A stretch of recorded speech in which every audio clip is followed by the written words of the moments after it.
O índice glicêmico de um alimento, ele importa mesmo? Porque se eu consumir 5 gramas de carboidrato e ele cair rápido ou cair devagar, vai cair de qualquer jeito. Será que tem um grau de influência no meu processo de ganho de peso, de perda de peso? Clicar no gostei e se inscrever aqui no canal, eu gosto muito disso. O índice glicêmico dos alimentos é uma resposta da tanto de açúcar, tanto de glicemia, para ser mais bonito aqui falando. Então eu vou dar um exemplo. Vamos pegar um alimento, tá? Um carboidrato, e vamos consumir ele. Imaginamos que ele cai muito rápido. Então o que vai fazer? A minha glicemia plasmática estava assim, ó, meu açúcar no sangue. Aí daqui a pouco eu comi um negócio que absorveu muito rápido, caiu muito rápido, ele fez isso, a insulina vem, baixa e continua. Agora eu consumi um carboidrato da mesma quantidade, e aí você veio naquela linha e opa, começou a subir, ficou mais tempo subindo, e depois ele caiu, ou seja, não se teve um pico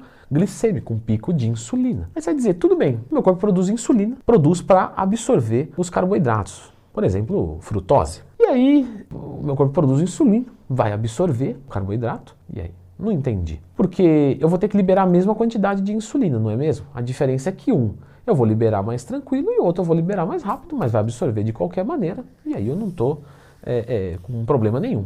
Como é que é medido esse índice glicêmico dos alimentos? Ele é medido de estômago vazio. Como eu estou agora em jejum de 22 horas, eu ingiro uma quantidade de carboidratos e eu meço a resposta glicêmica disso. Se for muito alta, né, depois de alguns minutos, eu vou classificar ele como alto índice glicêmico. Se for baixa, baixo índice glicêmico. Se for média, média. E nós temos alguns valores dentro dessa escala glicolítica plasmática. De qualquer forma, 5 gramas são 5 gramas.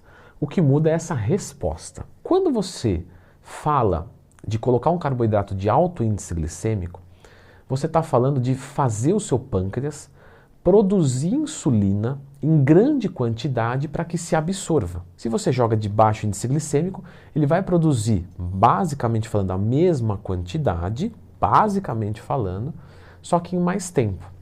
E justamente isso é o que nos mostra a resposta da nossa questão. O pâncreas ele sofre um esforço momentâneo. Então pensa você ter que puxar um container de caminhão em 1 minuto, por 10 metros. Agora você tem que puxar esse container vazio, né?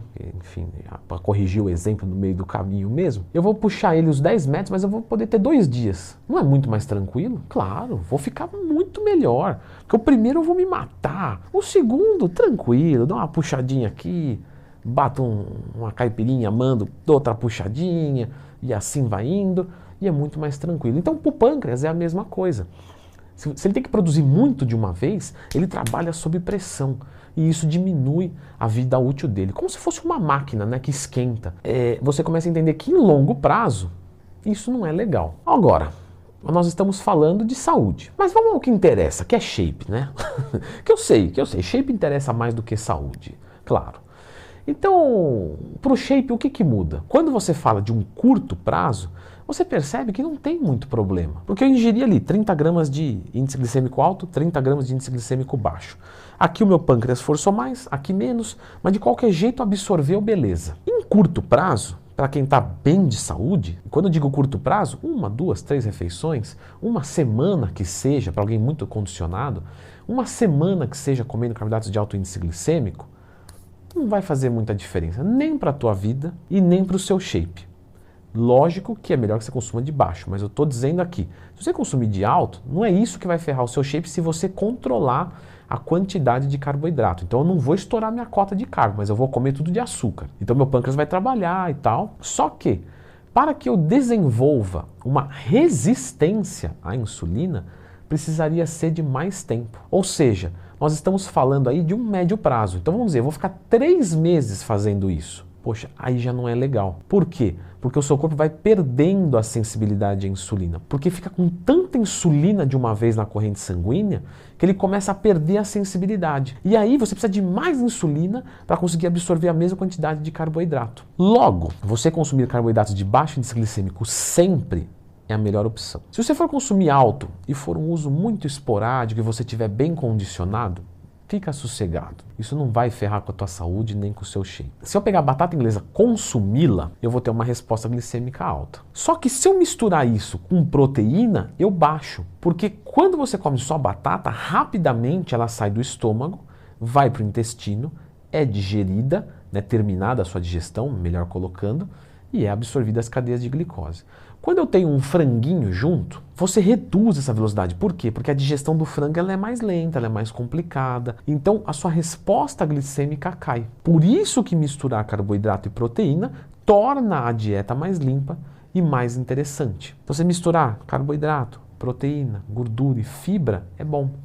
Por isso que os carboidratos integrais, que têm a presença da fibra, automaticamente já tem menor índice glicêmico. Mas fica tranquilo, você pode fazer a sua mistura. Vou consumir arroz branco, vou mandar psyllium junto e fica como se fosse um arroz integrado comido separado. Junto frango, junto azeite, e com isso eu reduzo o índice glicêmico e melhoro a minha sensibilidade à insulina, mesmo comendo um alimento que não é 100%, mas não é de índice glicêmico médio ou baixo, eu posso transformá-lo. Você ter carboidratos de baixo índice glicêmico é um dos papéis que você deve ter como pilar de cuidado. Agora, quantidade de carboidrato é importante. Percentual de gordura baixo, fazer aeróbicos, aumentar a massa muscular. Tudo isso vai melhorando a sensibilidade à insulina. E se eu estou numa dieta bulk, e eu não estou conseguindo mais comer, e eu vou apelar para carboidratos de alto índice glicêmico, para que isso torne, né, possível eu comer. Então, aí você está assim, você está na emboscada já. Porque se você não comer, você não evolui. E se você quiser comer, você não consegue. Aí você tem que comer carboidrato de alto índice glicêmico, você ferra a sensibilidade à insulina. É isso, é isso. Tá? Você vai escolher onde você vai se ferrar. Mas você vai se ferrar. Agora, você pode fazer alguma dessas combinações para tornar um pouco melhor, né, essa mistura e tentar salvar o máximo possível a sua sensibilidade à insulina, que sempre em bulk tende a ficar pior, por causa que a carga glicêmica é alta. Leandro Twin, até então só tinha índice e já estava embaçado. Agora você me dá uma carga. O que acontece, pessoal, é que nós temos, como eu disse, o quanto rápido é digerido esse carboidrato, mas existe a quantidade. Então se eu comer batata inglesa, mas muito pouquinho, vamos pensar assim, ó, uma rodelinha, 20 gramas, meu corpo não vai produzir muita insulina, mesmo que seja de digestão mais rápida. Então no bulk, como a quantidade de carboidrato é muito grande, mesmo que seja de baixo e médio índice glicêmico, você pode piorar a sensibilidade à insulina. Então o que eu faço? Aí você vai ter que apelar para o treinamento pesado de gente, né, de gente louca mesmo, tá? Não é de gente normal não, e vai fazer aeróbico. O aeróbico no bulk, ele é anabólico e não catabólico. Entendeu? Como é que o aeróbico pode ser anabólico? Esse vídeo aqui eu falei justamente sobre isso, sobre o aeróbico usado como um artifício potencializador do anabolismo muscular. Isso é muito legal saber, muito legal. Aí você vai entender por que o fisiculturista faz aeróbico em off. Então, dá uma conferida nesse vídeo aqui.